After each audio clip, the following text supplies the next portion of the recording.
Good afternoon, everybody. My name is Mike Winning, and I have a dear friend with me today, Mark Keillor, and he's going to be telling a little bit about himself and answering some questions that I'm going to ask him on behalf of Gene Johannekman running for City Council. Thank you, Mark. Mike. Along with you and lots of other people here present, I was born in Greensburg. I've known a lot of you for a long time. I went to St. Mary's School. I graduated from high school here. I'm a Vietnam veteran. I'm a graduate of Ball State. And occasionally someone will ask me why I left Greensburg, and I finally have been able to come up with an answer for that. I left because of curiosity, fear, ambition, and hormones. So that got me through my younger years. Throughout most of my life, many people who are watching this video will know that I'm a musician. I continue to play music quite a lot whenever I can. I've been very fortunate to have done lots of interesting things, and had I not been the places I've been and done the things I've done, I would not have the honor of being here tonight. Thank you. Thank you, Mark. Appreciate that very much. Now I'm going to ask Mark some questions. You are a community and economic development professional, and you have lived in and out of Greensburg all your life. What are some of your observations about the last few decades? Okay, Mike, let me give you some personal and historic perspectives. When I grew up in Greensburg, it was different times, different places, different people. And what I remember most about my childhood was the ability to go out at 8, 9, or 10 o'clock at night and just walk around town, I and 2 or 3 friends, and there was not an alley or a street that I haven't been on, hardly a tree that I haven't climbed, and it was always safe. Never felt any trouble or anything. It was a great place to grow up. And in addition to that, Friday nights were so different here because at that time there were no suburban businesses. All business except for a few agricultural businesses were located downtown. And on Friday and Saturday nights, the downtown would be buzzing with activity, all lit up, people in from all over the county, having a great sense of community, things that really brought them together, their common interest in a common place. And okay, that's kind of from my point of view. And there's something that I know that I feel like I should share with everyone, and that is, I'll begin with a question. Can anybody here tell me how Greensburg created its early wealth, where the money came from? I may be one of the last living people who knows this. It was the transportation industry. At one time, 4 railroads came together in Greensburg. They came from the 4 directions. The freight yards were out west of Montford Street, and the passenger station was downtown where the Daily News office is now. Well, a lot of wealth is created when transportation modes come together, and what happened in Greensburg for, let's say, 100 years was a train would come in from one direction. Let's say you had a plow on it that was going to Oklahoma. Well, the plow had to change trains, so it went into a warehouse and might have stayed there 3 or 4 or 5 days. So someone had to be paid to put that plow in the warehouse. Then the warehouse owner had to be paid for keeping it there. Then they had to pay someone else to take the plow out and put it back on the train, and of course they had to pay for those trains. So that's the freight story, quick, fast, and in a hurry. Now downtown, I think is really interesting because the passenger station, being where the Daily News office is now, would unload passengers, and maybe the passengers would have a layover waiting for a train or waiting for a wagon or some other transportation to some other place. They might be in town for a few days, so they might need haircuts, clothes, dry cleaning, they'd certainly need food and a place to stay. Well, at that time there were 3 hotels within walking distance of the train station. So that's how all that downtown wealth was generated, and the signs of that old wealth is still in the old homes that are up and down, especially Broadway and Franklin Streets. That's where that old money came from, and we still have the luxury of being able to see it. whenever we Yes. drive up and down those streets. Well, thank you for sharing that with us. You're welcome. That's very neat to know. I had no idea. Well, we're going to ask you another question, Mark. What do you think about some of the pressing local issues here, such as the airport, drinking water, crime, stagnant wages, for the lack of a better word, brain drain? How do you feel about those things? I have opinions and insight, maybe more opinion than insight. The airport, I know, has been a major topic or a controversial topic since 1986, when I moved back here the first time to work for the Chamber of Commerce and be the industrial recruitment person. And I know a little bit about both sides of the story. I can't say that I'm on one side or the other, but I will take a quote from Gene's website, where Walter Cronkite said, in order to know the whole truth, you have to know both sides of the story. Yes. So there are certainly advantages to having an airport. There are disadvantages to an airport. And I think those all need to be brought to the surface so that the community and the community leaders jointly, hopefully, can make the right decision. Okay. And let's see, what's next on our list? Drinking water. Drinking water. There is a real interesting question. By rights, I feel like there should be no water in Greensburg at all. If you've ever noticed the geography around here, if you get up to the courthouse square, the land either slopes east or west. Yes. It slopes to Gas Creek and then onto Sand Creek. And on the west side, it eventually ends up in Muddy Fork Creek. Yes. And when the town was founded, that was probably okay because the residents and the businesses could survive on shallow wells. Well, as business buildings got bigger, there was less and less room for private wells.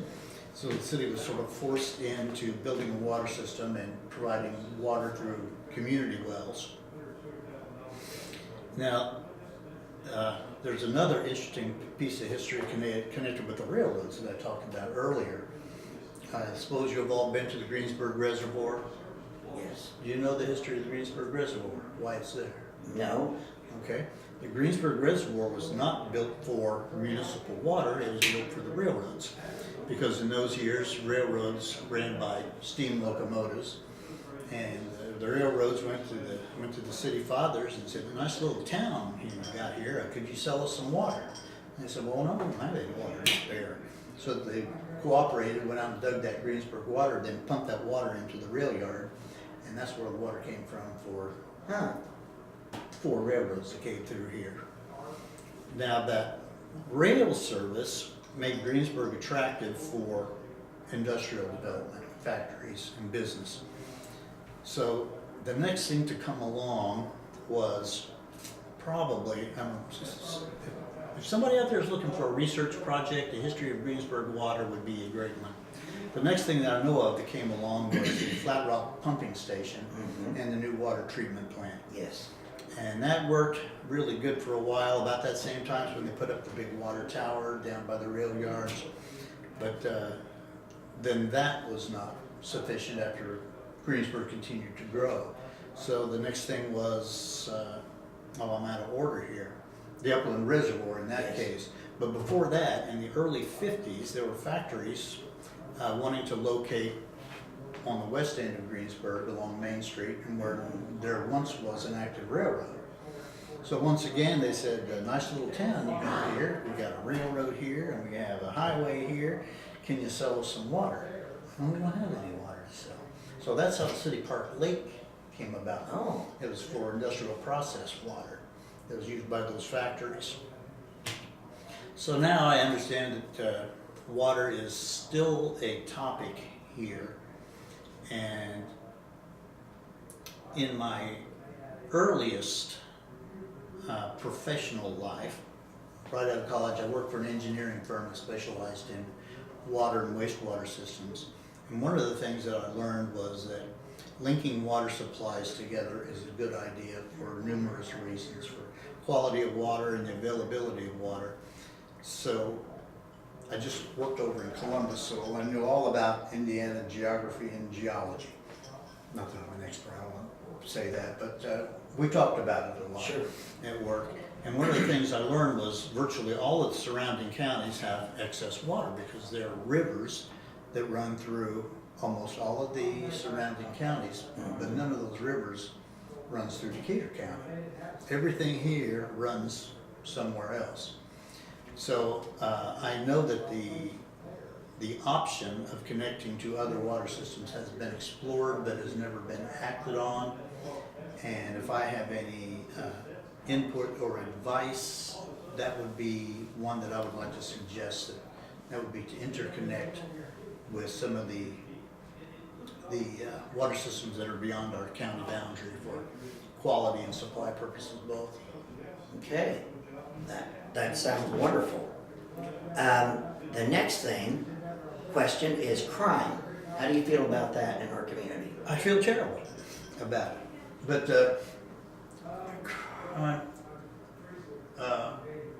I get involved with lots of communities, and I've lived in 2 large communities over the last couple decades, and crime is the same, pretty much the same everywhere. The causes of the crime are the same, the crimes are the same. Yes. They're robbery, there are no victimless crimes. There are crimes against individuals. A lot of it has to do with drugs, and a lot of it has to do with lack of education, lack of respect. I don't think I'm telling anyone anything they don't know, but it is not unique here, and there doesn't seem to be much progress in any community coming up with a crime prevention model that really works. So I think if that's one thing that can be on the top of the city leader's agenda to address in some creative ways, that would be an ideal approach. I agree with you. I think so very, very much. Stagnant wages. Stagnant wages, we are at the mercy of a worldwide income and wealth gap. I read about this all the time, and I don't know if the rest of you do or not. But the fact that the rich are getting richer while the poor are getting poorer is in fact the truth, and there's plenty of research and demographics to prove that. In fact, I've got a figure on it here. 46% of people in America live in poverty. Now doesn't that seem kind of outrageous, because we're supposed to be a very progressive and prominent and well-off country? 46% live in poverty. I want to run down through a little history on this. Sure. The United States was founded on capitalism, and we were released from rule of a monarchy and allowed to establish a capitalist system. And I think it's interesting, the Declaration of Independence starts out with "we the people." Yes. And I think we are taught, and we all have the opinion, that this is a great social document for the people. But actually, that document was signed by the 56 richest people in the 13 colonies at the time, and what they wanted to do was to get in business. Because throughout the colonial years, as a colony by definition is a place where other countries, sovereign nations, get their raw materials and their labor. So for, let's say 100 years in round numbers, America's opportunity was limited to exporting wool, cotton, wood, minerals to Europe, where it would be transformed into something of higher value, sold around the world, and sold back to the people who lived here, people who provided those raw materials. So the founding fathers understood that, and it's my belief that although our capitalistic system now has some problems, we have what I would call unbridled capitalism, resulting in this rich and poor gap, the wealth gap. But I think they had the right idea in mind that through their ability to start and run profitable businesses, everyone would prosper. And that was probably the case for another 100 years until things got things. I didn't say what the things were.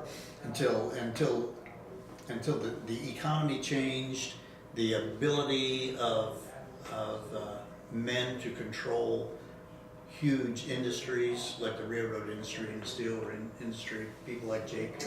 Morgan and Harvey Firestone and Carnegie. They were able to control these huge industries, and part of their wealth was suppressing wages. Okay, how we doing? We're doing great. Okay. Oh, something else. Just a walk through history. When America was discovered, it was never lost, you know that. It was never lost. It was 50 million square miles, and it was unorganized, and the people were happy. But it was subject to conquest and exploitation, which is what the Europeans, sadly to say, our forefathers brought here. And then, so that resulted in colonies, and then we became the sovereign country under a capitalist system, and politically described as a democratic republic. But there are people who will say that our government is now a plutocracy. If you look that word up, plutocracy is a government controlled exclusively by the wealthy for the benefit of the wealthy. And it's easy to look at the way the tax structure is in the United States and see how that has come about. In fact, you can go to my website. There are several interesting things on my website. One is a slideshow. It's an animation of how taxes work in the United States. It's on my links page. And I'm ready to go on to the next thing, which is brain drain, Mike? Brain drain. Okay. Wasn't sure exactly how to talk about that, because that could offend some people. But I think I do have something to say about brain drain that is important. Certainly there is no lack of intellectual talent in Harrisburg and Decatur County. I know 4 of my high school classmates, and I'll name them: Darrell Smith, Frank Hamilton, Rodney King, and Larry Moore, all college graduates, all live here.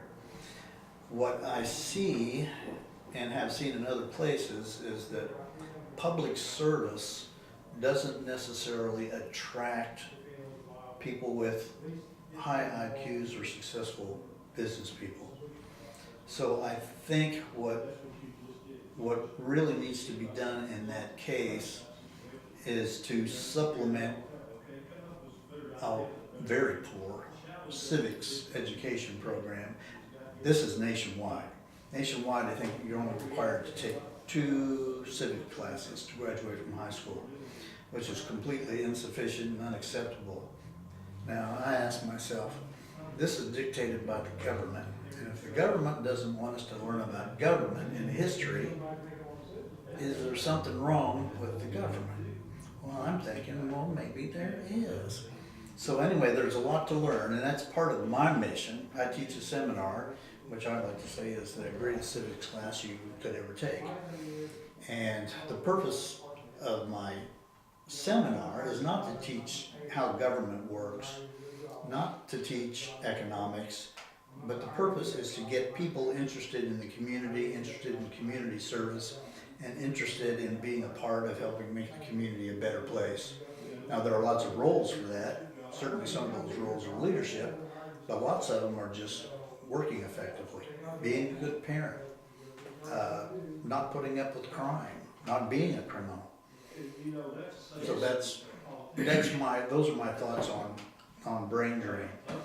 And I know that there have been in recent years some people who have gone away to college and come back after having successful careers to retire here. And that's a good thing, but and some of those people, like there are a couple in the next room, are interested in being part of what's going on now to help make Greensburg and Decatur County.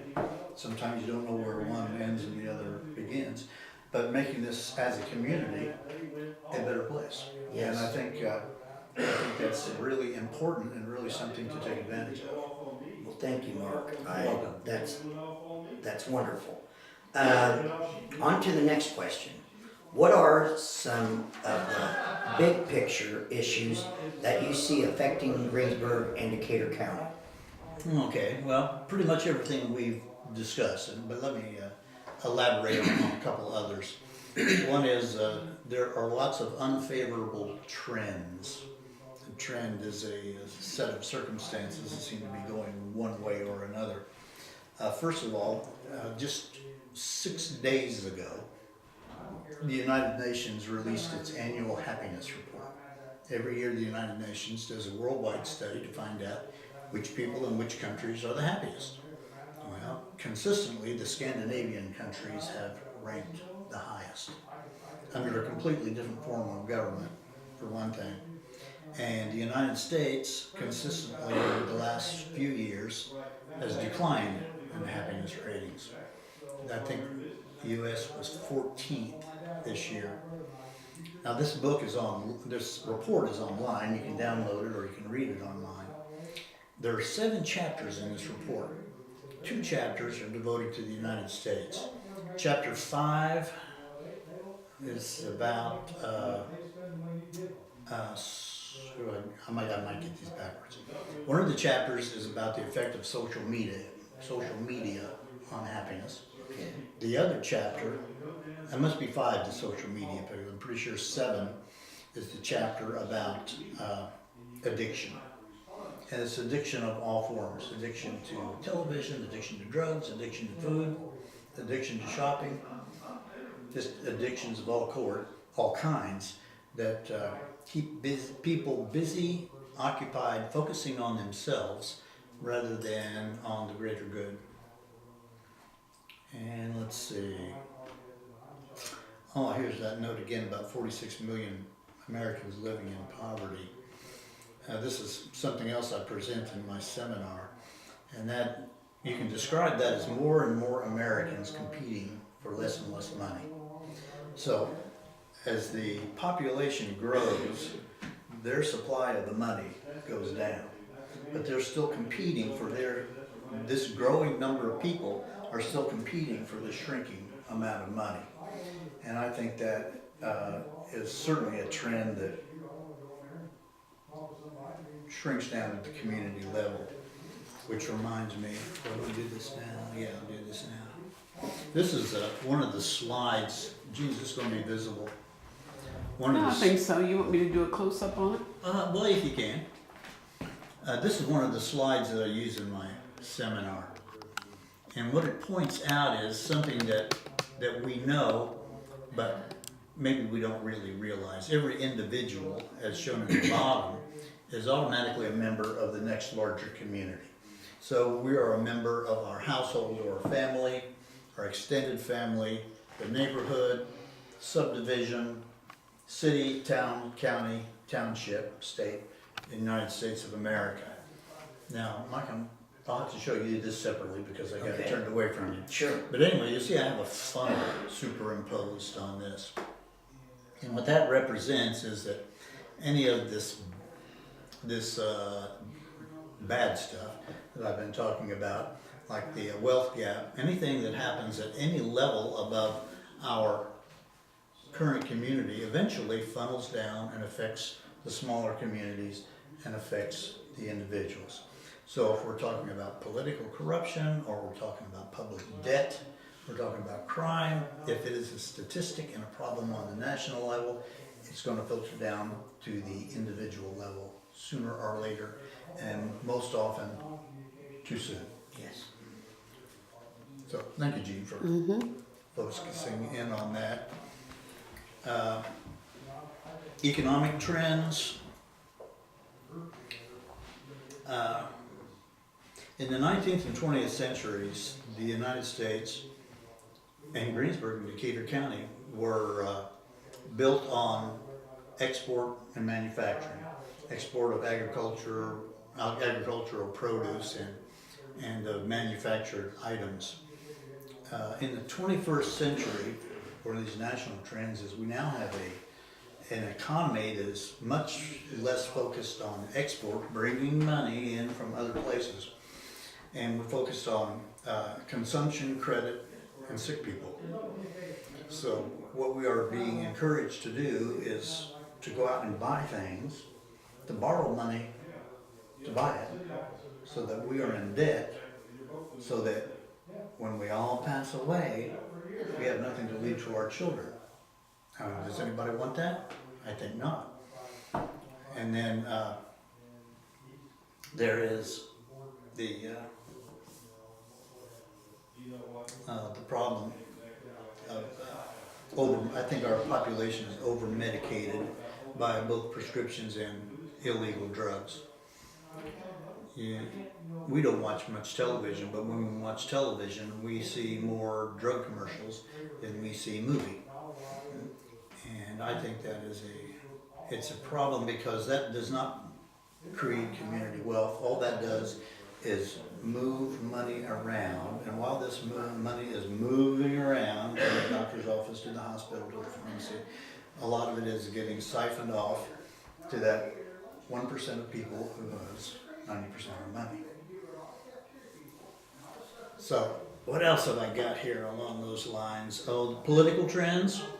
I think I first started to notice this when Bill Clinton was president, and that is that the Congress spends more time persecuting the president than it does making laws. I heard just the other day that this Mueller investigation has been going on, has cost $30 million so far. $30 million could put a lot of people in school. They could build a lot of water pipes in Decatur County, and lots of things you can do with $30 million. And so the U.S. Congress makes its own rules.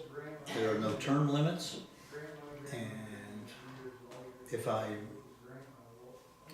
I guess I do have the stage here, so I'll say it.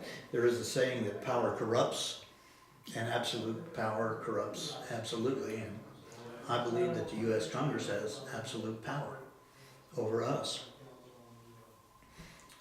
Crime trends we talked about, environmental trends, whether or not people believe in global warming doesn't make any difference. The earth is our mother, and we need to take care of it.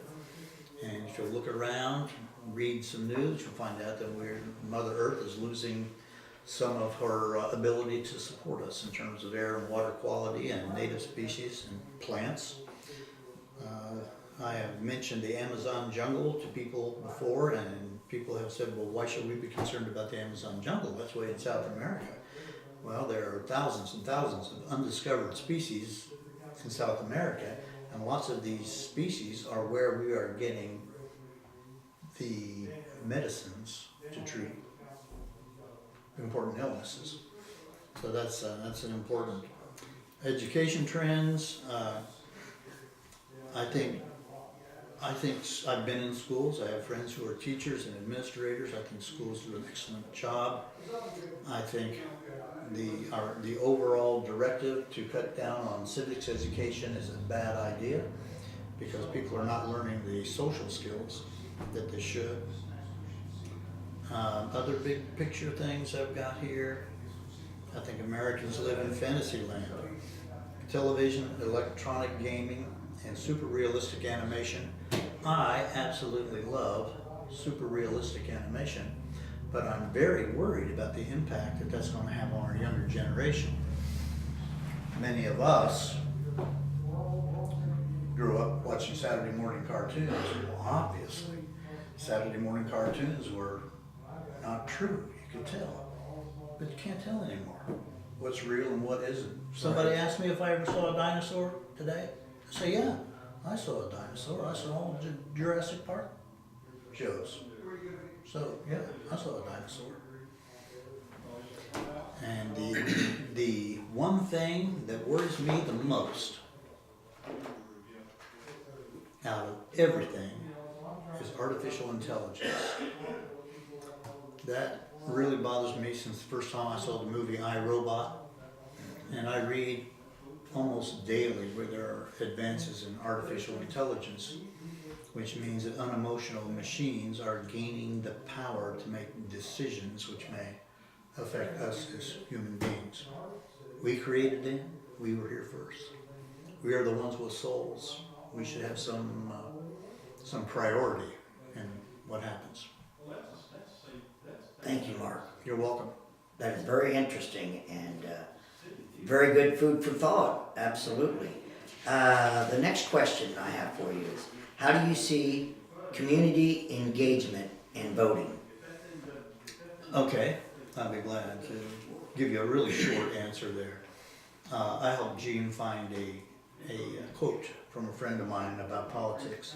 Politics is the process of deciding who gets what, where, when, and how. So, let's say I don't want to vote. I will say, Mike, I'll trust you to vote for someone who will make decisions for me, who will decide what I get, where, when, and how. Well, no, I like you, Mike, but I don't think I'm going to do that. I think I'm going to go vote for the person that I think is going to serve me, my business, my family, my neighborhood, my community the best. That's why I'm going to vote.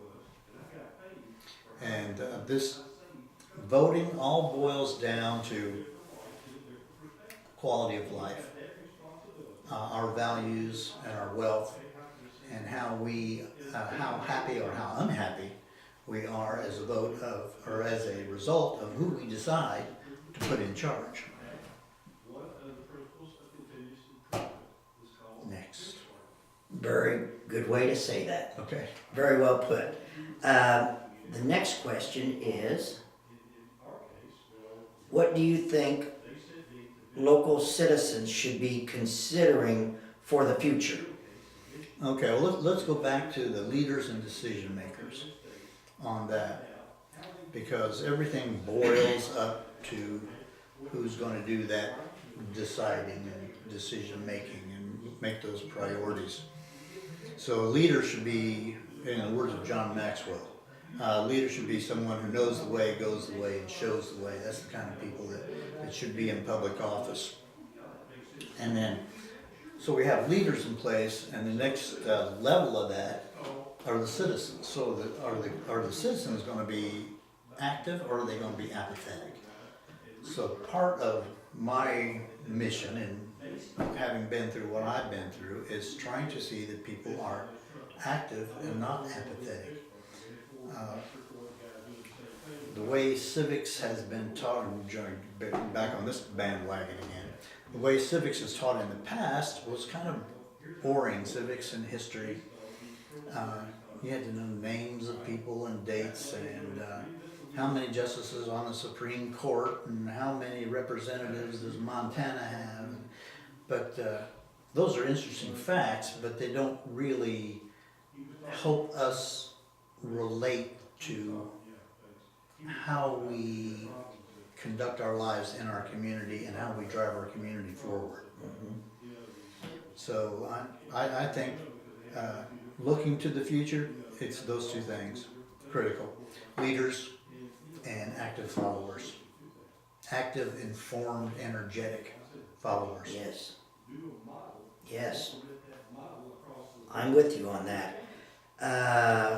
Thank you so much, Mark, for being here and allow me to ask you some questions.